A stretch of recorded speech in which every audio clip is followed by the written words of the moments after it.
माध्यम से सूर्य की राशि परिवर्तन पर बेहद चर्चा करने वाले हैं। हाँ, देखिए सूर्यदेव ग्रहों के राजा और राशि परिवर्तन करने जा रहे हैं। ऐसे देखा जाए तो सूर्य की राशि परिवर्तन खास होता ही है, लेकिन ये राशि परिवर्तन बेहद खास होगा। सूर्यदेव 17 अगस्त 2023 को चंद्रमा की कर्क राशि जलीय राशि को छोड़कर स्वयं की राशि सिंह राशि में ही भ्रमण करेंगे।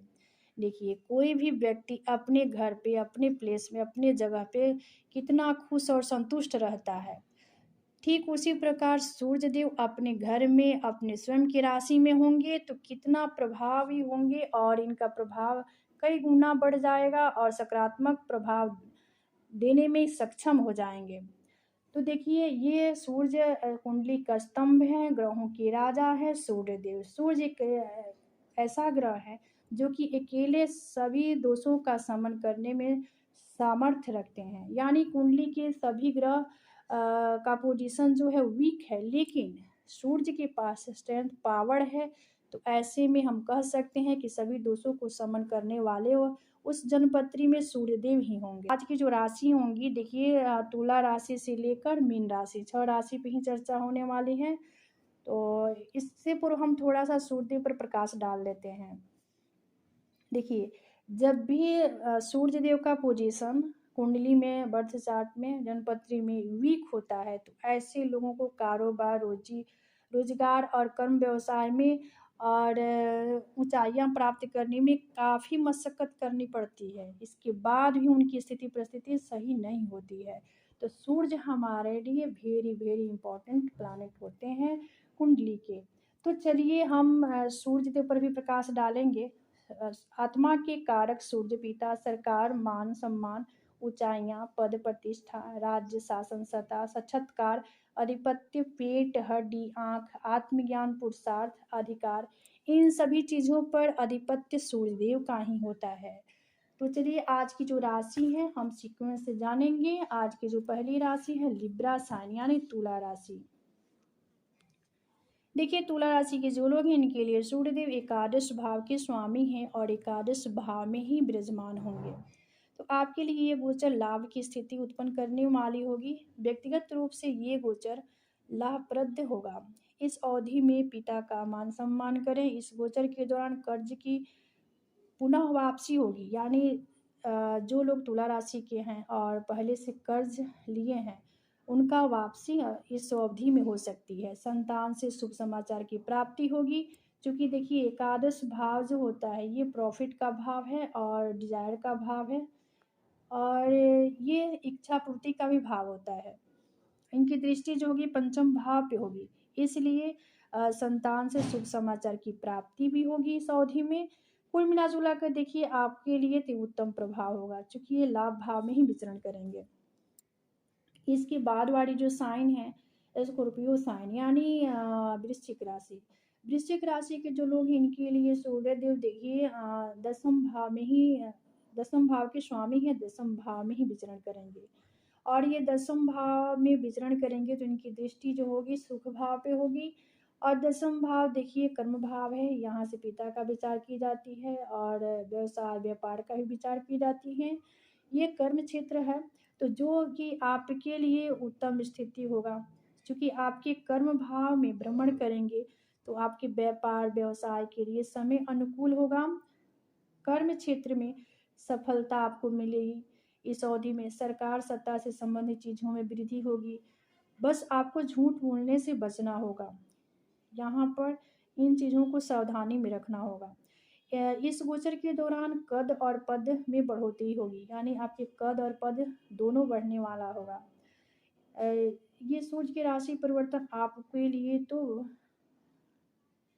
अति प्रभावी होगा। भूमि भवन का सुख प्राप्त होगा। किसी विशेष उपलब्धि के कारण मान सम्मान की भी प्राप्ति होगी।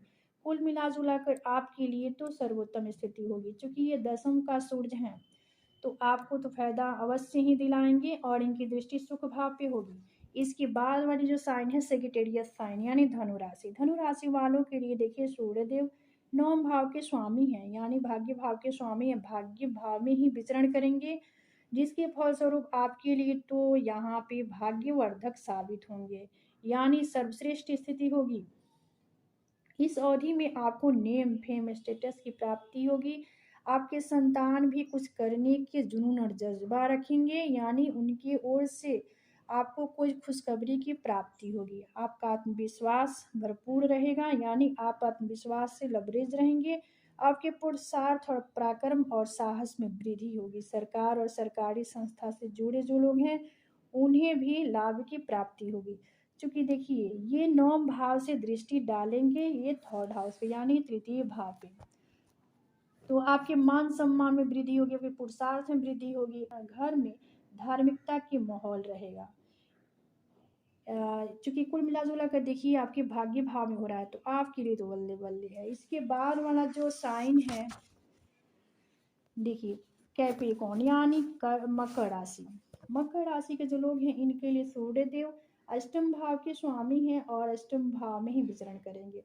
इनकी दृष्टि देखिए धन्य भाव पे होगी, तो इस गोचर के दौरान विशेष रूप से सावधानी बरतनी होगी। आपको थोड़ा सा उतार चढ़ाव देखने को मिल सकता है, इसलिए यहाँ पे सावधान रहने की ज़रूरत है। इस अवधि में दीर्घकालीन रोग होने की भी संभावना है। कुटुंब परिवार से तालमेल बनाए रखें, चूँकि इनकी दृष्टि परिवार, कुटुंब, धन्य धान्य के भाव द्वितीय भाव पे होगी। देखिए आपके लिए ये गोचर प्रतिकूल प्रभाव देने वाला होगा। गुण ज्ञान में तो वृद्धि होगी, चूँकि यहाँ ये अष्टम भाव है, अष्टम भाव में सूर्य है। तो देखिए कहा गया है कि बर्थ चार्ट में कुंडली में सूर्य का अष्टम का दोष नहीं लगता है, लेकिन यहाँ पे ये त्रिक भाव है, तो दुष्य भाव है, तो थोड़ा सा ध्यान रखना होगा। अनचाहे खर्चे से आर्थिक स्थिति आपकी बिगड़ सकती है। शत्रु आपके ऊपर हावी होंगे, यानी कुल मिला जुला कर देखिए आपको मिला जुला प्रभाव देने वाला होगा सूर्य का राशि परिवर्तन। इसके बाद वाली जो साइन है एक्वारिस साइन यानी कुंभ राशि। देखिए कुंभ वालों के लिए तो सप्तम भाव के स्वामी होकर सप्तम भाव में ही विचरण करेंगे। इनकी दृष्टि जो होगी आपके व्यक्तित्व पे होगी, तो आपके लिए ये गोचर मिला जुला प्रभाव देने वाला होगा। देखिए अगर आप साझेदारी हिस्सेदारी में कारोबार करना चाहते हैं, व्यापार व्यवसाय करना चाहते हैं, तो इसके लिए समय अनुकूल नहीं है। इस अवधि में जीवन साथी से अनबन होने की भी संभावना है। सप्तम भाव में सूर्य विच्छेद उत्पन्न करते हैं। क्योंकि देखिए सूर्य क्या है, अ, सूर्य यहाँ पे ईगो और अहम का भी भाव देंगे, आपको व्यक्तित्व में डालेंगे, जिसके चलते आप नाते रिश्ते और सगे संबंध से थोड़ा सा मनमुटाव भी रखेंगे। स्वभाव में उग्रता क्रोध साफ साफ दिखाई दे रही है। इसके बाद वाला जो साइन है पाइसेस साइन, यहाँ पे देखिए मीन राशि। मीन राशि के जो लोग हैं इनके लिए सूर्यदेव षष्ठ भाव के स्वामी हैं, षष्ठ भाव में ही विचरण करेंगे। तो ये देखिए इनकी दृष्टि जो होगी द्वादश पे होगी, तो आपके लिए सूर्य रोग रिपु शत्रु का भाव, एनिमी का भाव जो है यहाँ पर गोचर करने वाले हैं, जिसके फलस्वरूप आपको अपने स्वास्थ्य का विशेष ख्याल रखना होगा। खान पान पर नियंत्रण रखिए, रोग कर्ज में वृद्धि हो सकती है, खर्चों में भी वृद्धि होगी, व्यय हानि साफ साफ दिखाई दे रही है। देखिए मीन वालों के लिए यहाँ पे उतार चढ़ाव की स्थिति है, क्योंकि यहाँ ये रोग रिपुण कर्जा का एनिमी का भाव है और यहाँ पर सूर्य की स्थिति। ऐसे तो देखिए आपके शत्रु जो होंगे इस अवधि के दौरान, इस गोचर के दौरान आपसे नतमस्तक होंगे, क्योंकि ये यहाँ पे सूर्य सप्तम षष्ठ भाव में शत्रुहंता योग का भी निर्माण करने वाले होंगे। कुल मिला जुला कर थोड़ा सा भी संभलिएगा तो सब स्थिति सही होगा आपका।